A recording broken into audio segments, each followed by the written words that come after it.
আসসালামু আলাইকুম গাইস, কেমন আছেন আপনারা? আশা করি ভালো আছেন। আমিও আপনাদের দোয়ায় আলহামদুলিল্লাহ ভালো আছি। তো প্রতিদিনের মতো আজকে একটা ব্লগ নিয়ে আসলাম। তো আজকের ব্লগটা হলো আমি চিংড়ি মাছ দিয়ে কাঁকরোল ভাজি করব। সেই ভাজিটা আপনাদের সাথে একটু শেয়ার করব। তো আপনারা ব্লগস বাই ফাতেমার সাথে থাকুন, দেখতে থাকুন। তো এই যে আমি কাঁকরোলগুলোকে চুলে কেটে কুটে নিলাম, ধুয়ে পরিষ্কার করে নিলাম, পরে চলে আসলাম রান্নাঘরে। তো এখন চুলাতে একটা কড়াই বসাই দিলাম, এর মধ্যে আমি পেঁয়াজ, কাঁচামরিচ, তৈল দিয়ে দিলাম, দিয়ে এখন একটু নাড়াচাড়া করে এই যে দেখেন চিংড়ি মাছগুলো দিয়ে দিলাম। তো আসলে চিংড়ি মাছ অল্প, কিন্তু ভাজির মধ্যে চিংড়ি মাছ অল্প দিলেও ভালো লাগে। তো সাথে দিয়ে দিলাম লবণ, লবণ দিয়ে আবার একটু নাড়াচাড়া করে নিতেছি। এই যে দেখেন পেঁয়াজ, লবণ, চিংড়ি মাছ সবগুলো দিয়ে নাড়াচাড়া করে নিতেছি। তারপরে দিয়ে দিব হলুদের গুঁড়া। এই যে দেখেন 1 চামচ হলুদের গুঁড়া দিয়ে দিলাম, দিয়ে আবার এগুলাকে এখন আমি একটু নাড়াচাড়া করে নিতেছি। এই যে দেখেন। তো আপনারা ভিডিওটা কেউ কেটে কুটে দেখবেন না প্লিজ, কারণ আমি আপনাদের কারো ভিডিও কেটে কুটে দেখি না। তো আপনারা যারাই আমার ভিডিওটা দেখবেন একটু ফুল ওয়াচ করে দিবেন, যেন আমি ওয়াচ টাইমটা পাই। আমরা একে অপরের পাশে থাকতে হইব, না হলে কেউ এই সফলতার পৌঁছাতে পারবে না। সবাই সবাইকে ভালোবাসতে হবে, ভালোবাসা দিতে হবে। তো ভালোবেসে আমার ভিডিওটা দেখবেন। আর আপনারা যারা নতুন আমার ভিডিওটা দেখবেন, অবশ্যই একটা লাইক করে দিবেন, লাইক করতে ভুলবেন না। আর আপনাদের ভালো একটা কমেন্ট রাখবেন, যেন আমি আগামী ভিডিও বানাইতে আমার উৎসাহ হয়। তো আপনারা নতুন যারা অবশ্যই একটা সাবস্ক্রাইব করে দিবেন। তো এই যে দেখেন আমি কাঁকরোলগুলো এখন ঢেলে দিলাম, দিয়ে আবার এখন এগুলাকে নেড়ে ছেড়ে নিতেছি। এই যে দেখেন সবগুলোকে একসাথে আমি মিক্স করতেছি।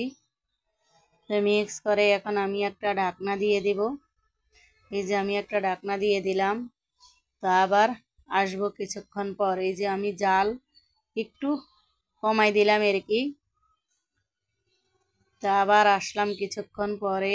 এই যে দেখেন আমার ভাজিটা হইতেছে। তো আসলে কাঁকরোল অনেকে খাইতে চায় না, কারণ কাঁকরোলের মধ্যে বিচি থাকে। তো আমিও ছোটবেলায় খাইতাম না, কিন্তু আমার আম্মা আমাকে এইভাবে খাওয়া শিখেছে। তো এখন আমার আম্মা তো নাই, মারা গেছে। আল্লাহ পাক আমার মাকে বেহেশত নসিব করক, কবরের আযাব মাফ করক। কিন্তু আমার মা এই কাঁকরোল ভাজি অনেক পছন্দ করতো। তো আজকে কাঁকরোল ভাজি করতে গিয়ে আমার মায়ের কথা মনে পড়ে গেল। আমার মা এই কাঁকরোল ভাজি অনেক পছন্দ করতো। তো আপনারা যারা অনেকে কাঁকরোল পছন্দ করেন না, এইভাবে ভাজি করে খাবেন, দেখবেন ভালো লাগবে। একবার ভাজি করে খাইলে আবার বারবার খাইতে ইচ্ছা করবে। আমি যেভাবে ভাজি করেছি ঠিক এইভাবে ভাজি করবেন। দেখেন কিভাবে আমি ভাজি করতেছি। তো এই যে এখন নাড়াচাড়া করতেছি, হইতেছে। আর চুলার আগুন আমি একটু কমে রাখলাম আর কি। আর এই যে দেখেন তেল তেল ভাব চলে আসছে একদম। তৈলের উপরে আমি ভাজি করলাম, কোনো পানি টানি দিলাম না। এগুলাকে আমি নাড়াচাড়া করতেছি। ভাজিটা আমার প্রায় হয়ে আসলো। এই যে দেখেন গরম ভাতের সাথে ভাজিটা অনেক টেস্ট লাগবো, অনেক ভালো লাগে। এভাবে ভাজি করে তারপরে কমেন্টের মাধ্যমে জানাবেন যে কেমন হয়েছে আমি যেভাবে ভাজি করেছি। এখন আমার ভাজিটা ইনশাল্লাহ হয়ে গেছে প্রায়। তারপরে একটু নাড়াচাড়া করে নিতেছি, পরে এটাকে আমি পরিবেশন করব। এই যে দেখেন আমি ভাজিটা পরিবেশন করেছি, অনেক সুন্দর, আমার কাছে তো অনেক সুন্দর লাগতেছে। এবং আমি এটা দিয়ে ভাত খাইলাম, আমার কাছে অনেক ভালো লাগছে।